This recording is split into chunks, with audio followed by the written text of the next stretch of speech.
So from here, we really need to start making a plan of what can we do with this information that's coming back to us. So Nate, let's start brainstorming. Yeah.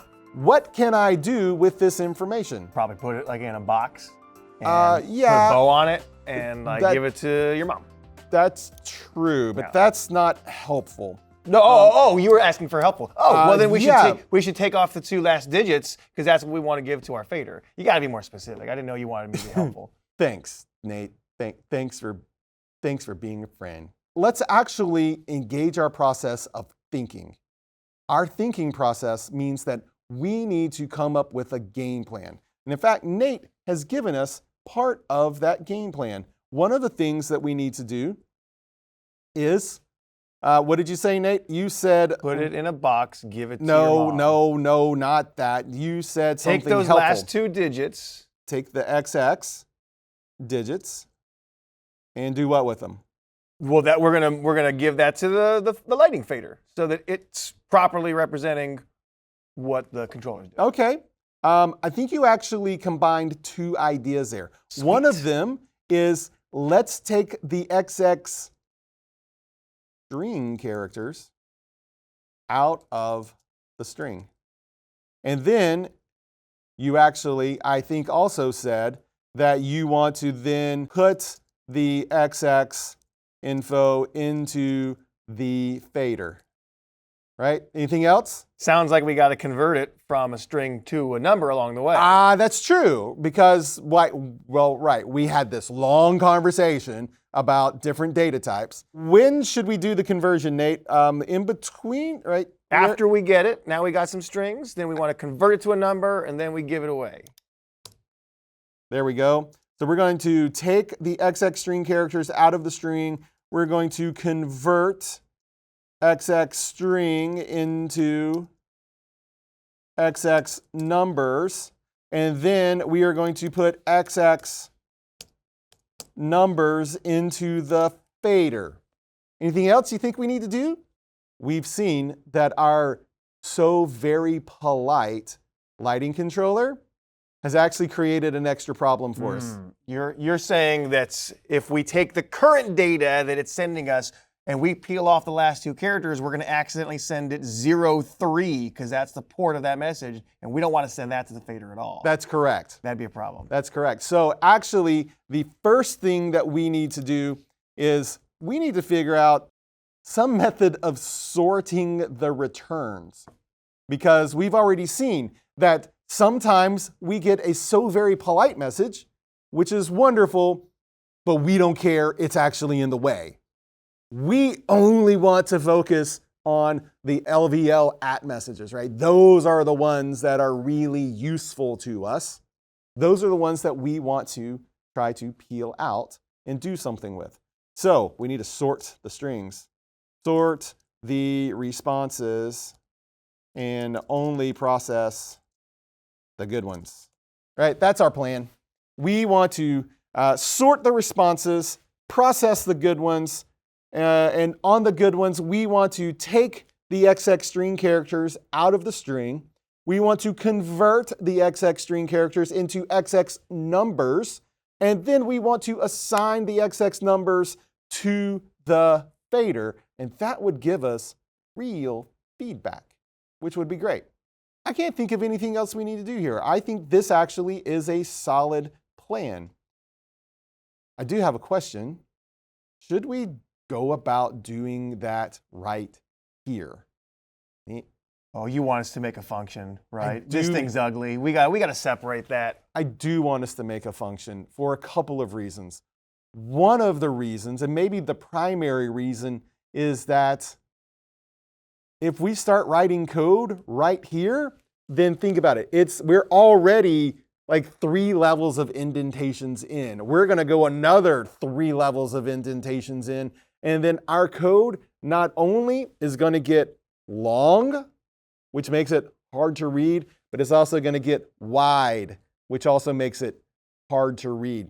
So sometimes we write functions because we're going to use that code over and over and over in multiple places.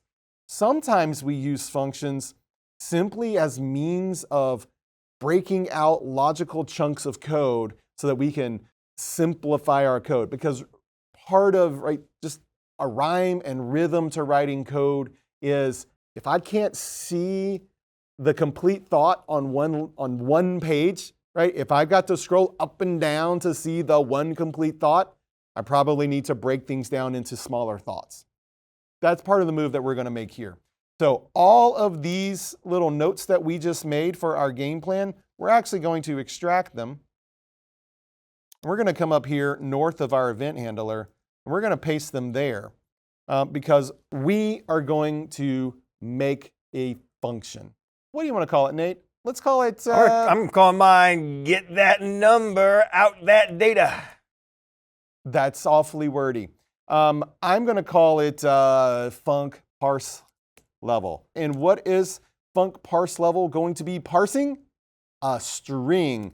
So we're going to pass in arg string, and we're going to do things with it. In fact, we can already come down into our event handler and call func parse level and pass in the string that we are going to parse.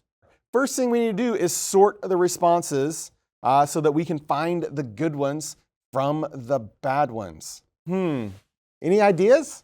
I think I'm going to write a 100 different variation if-else flow that says, if I get LVL 01, then I give myself 01. If I get LVL 02, then I give myself 02. And I'll get back to you in a couple hours when I finish that. That's true. That is a way of approaching this problem.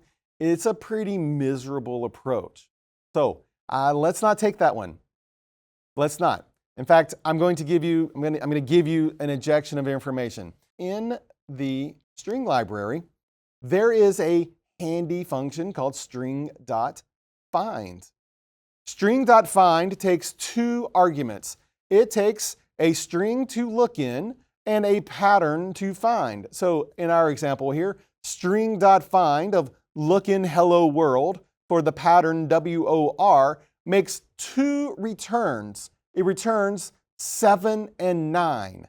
Nate, any idea? What is 7 and what is 9? That's what happens when you take 7 of 9 from Star Trek and you split her in half. Cool. Any other ideas? That looks to me like it is the character placement of the word of the characters you're looking for in that string. It is indeed the position of the character of W and the position of the character R. So this is actually pretty good information. It will tell you where the pattern starts and where the pattern ends. In fact, it'll tell you if you have a longer string, it will tell you where the first occurrence of the match takes its place. And that means we don't need to bifurcate Jerry Ryan, right? We don't. Good. Now let's look at the second example because you might think it isn't useful, but actually it's the one that is perhaps most useful.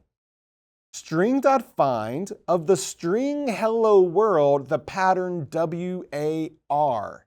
In fact, it returns the value of nil.